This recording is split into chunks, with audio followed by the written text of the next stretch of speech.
En los últimos años, el Perú ha sufrido una de sus mayores crisis políticas de su historia moderna. Por un lado, hemos tenido más de 6 presidentes en la última década, los constantes confrontamientos entre el Ejecutivo y el Estado, protestas y una creciente desconfianza ciudadana. Al mismo tiempo, a nivel macroeconómico, el Perú no ha parado de crecer, mostrando una gran capacidad de resistencia. En este capítulo de Conciencia Política, titulado Politólogos versus Economistas, hemos traído a un economista y a un politólogo a debatir una de las preguntas más importantes para el Perú. ¿Cómo es que puede convivir la estabilidad económica con una crisis política? ¿Esto es sostenible en el tiempo? ¿Qué tal? Esto es Politólogos versus Economistas. Mi nombre es Omar Coronel y esta vez tenemos como invitado al profesor Alonso Segura. Entonces, para comenzar, Alonso, ¿por qué crees que se mantuvo estas supuestas cuerdas separadas, ¿no?, entre un crecimiento económico, estabilidad macroeconómica, a pesar de toda la crisis política y social de los últimos 10 años? Yo creo que ha sido a pesar de la política, ¿no?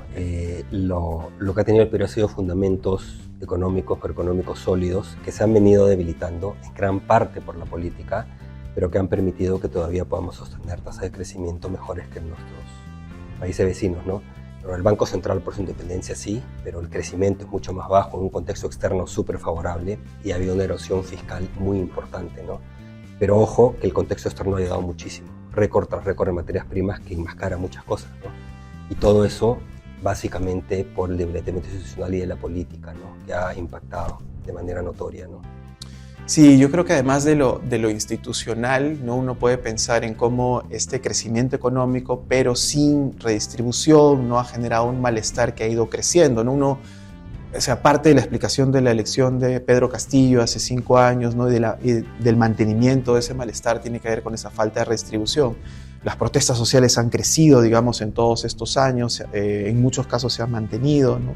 Entonces yo creo que eso ha generado un malestar muy grande que además genera una demanda populista, ¿no?, la sensación de falta de representación, ¿no? ¿Tú cómo crees que los políticos que no están organizados en partidos, la mayoría, ¿no?, han respondido a esto? ¿Cómo esto impacta? He respondido mal porque, hablas de estabilidad económica. La estabilidad económica es condición necesaria para el desarrollo, pero no es suficiente. Necesitas lo que llamamos economistas políticas de oferta, ¿ok? Mejoras en capital humano, mejor infraestructura, etcétera, etcétera. Y con toda esta volatilidad política y conflictividad, lo que se ha vuelto es simplemente un caos, que no hay políticas públicas que miran al mediano plazo y simplemente es como entrego más plata sin brújula y sin objetivos claros, ¿no? Mirada es que ha habido una erosión de la capacidad estatal que ha llegado a afectar inclusive las islas de eficiencia, ¿no? No el BCR, pero sí el MEF. Y cómo eso ha ido variando sustantivamente en los últimos 5 años, ¿no? En el sentido de que hay una rotación intensa, no solo de todos los ministros, pero esta vez, ¿no?, el MEF también se ha visto perjudicado por esa rotación, y a su vez el prestigio de los ministros, lo cual evita atraer más tecnócratas hacia el MEF. Y me parece que eso es difícil de recuperar y que afecta también de alguna manera la política de crecimiento. Sí, claro, las reglas de juego han cambiado. La rotación, mira, yo me fui hace 10 años, sí. Han habido creo que 18, 19 ministros de Economía, pero lo mismo en otras carteras. Tú no puedes hacer política pública cuando eres un ave de paso, ¿no? Esperemos ahora que eso cambie, ¿no? Porque si no, vamos a seguir dando tumbos, ¿no? Con simplemente normas que salen, que van fundamentalmente a beneficio de ciertos grupos, aumento de salarios, recorto de bienes a la población y cosas por el estilo, ¿no? Aumento de salarios, recorto becas, por ejemplo, ¿no? O proyectos de infraestructura que nunca se terminan. Y lo que se está viendo es que ya, como no tienen peso político los gobiernos, y encima los ministerios de Economía no tienen peso dentro de los gabinetes, lo cual es peor aún. Entonces, básicamente, la tecnocracia se ha erosionado y no tiene capacidad de poder definir políticas públicas, política económica, ¿no? El lado positivo hacia adelante es que independientemente de preferencias políticas, si es un gobierno más o menos bueno o malo, no va a haber cambios de gobierno, no va a haber vacancias, porque el partido que ha ganado tiene minoría antivacancia, ¿no? Por lo menos haber estabilidad y es lo mínimo democracia, ¿no? Ya después ojalá haga un buen gobierno. Eso además para pensar ya, digamos, al pronóstico de qué crees que va a pasar en los próximos 5 años, ¿no? Estamos en ciclo tras ciclo de superávit y en general se habla ahora de un crecimiento además económico o una oportunidad económica inclusive más grande para el país. Mira, encuentran desde el punto de vista externo una situación difícilmente mejorable, tiene récords de precios de materias primas, lo cual te da un fuerte impulso. pero también encuentra una presión fiscal enorme de todo lo que se ha aprobado en los últimos años, que no se ha incorporado en marcos presupuestales. Entonces van a tener que ser austeros y tratar de satisfacer necesidades de la población y brechas sociales, económicas que existen, ¿no? Entonces se necesita priorizar, se necesita tomar decisiones sobre cosas del pasado y cambiarlas, se necesita ser responsables hacia adelante, ¿no?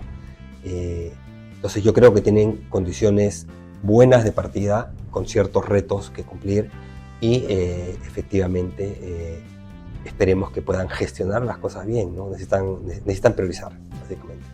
Muchas agencias dentro del Ejecutivo y de los gobiernos regionales se han ido evaporando prácticamente y creo que eso es un combo peligroso, ¿no? Como hay incentivos para invertir o fomentar más la inversión minera, pero al mismo tiempo menos Estado, no solamente para dirigir el desarrollo, entre comillas, ¿no? Sino también para responder a ese diálogo que probablemente va a generar contención, ¿no? Sí, yo creo que hay 2 o 3 cosas allí, ¿no? Lo primero que dices es, efectivamente, Fuerza Popular, el nuevo gobierno va a tratar de impulsar inversión, actividad económica en general y modificando regulación, digamos. Esperamos que lo haga de manera inteligente, ¿no? No se trata de regular por regular, se trata de buena regulación, ni más ni menos, sí. Buena regulación, ¿no?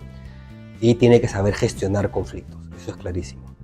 Y yendo al tema de regulación y en general de debilitamiento institucional del país, sería bueno que se fijen, quienes escuchen esto, los indicadores de gobernanza del Banco Mundial, que considera 6 indicadores, ¿no?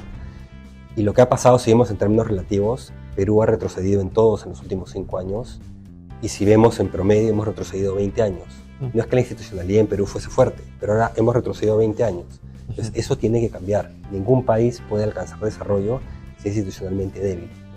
¿Tú qué expectativas tienes, digamos, pensando en el diseño institucional? Los politólogos tenemos mucha preocupación al respecto, ¿no? Por más que ahora haya menos partidos y se piense que son más predecibles. Mira, yo creo que más allá de que te cuesta más, digamos, no va a hacer más daño, ¿no? Porque por lo menos tienes que pasar 2 votaciones, ya no una, ¿no? En general, ¿no?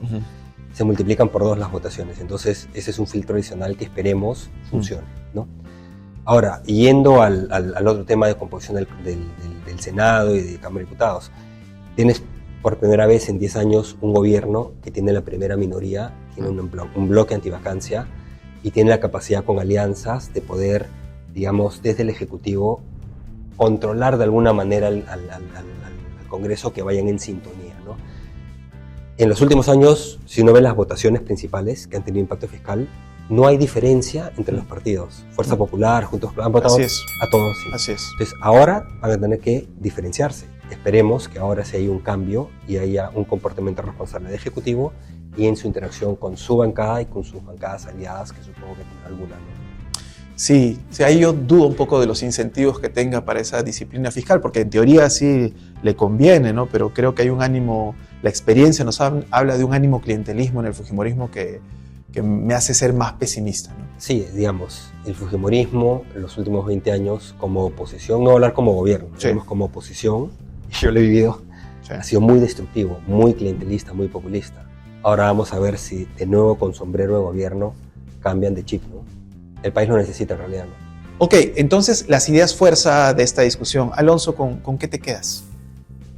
Con que necesitamos estabilidad política, responsabilidad de Ejecutivo y de Congreso hacia adelante, y que tengan claro que las necesidades de la población requieren de políticas que sean estables en el tiempo, políticas públicas, que sean responsables y que sean conscientes que el Perú no se acaba en 5 años y que tienen que mirar al futuro.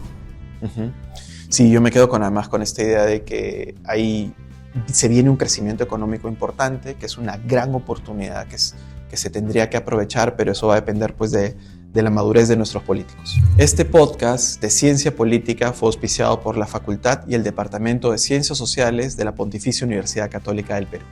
Nos vemos en el siguiente episodio.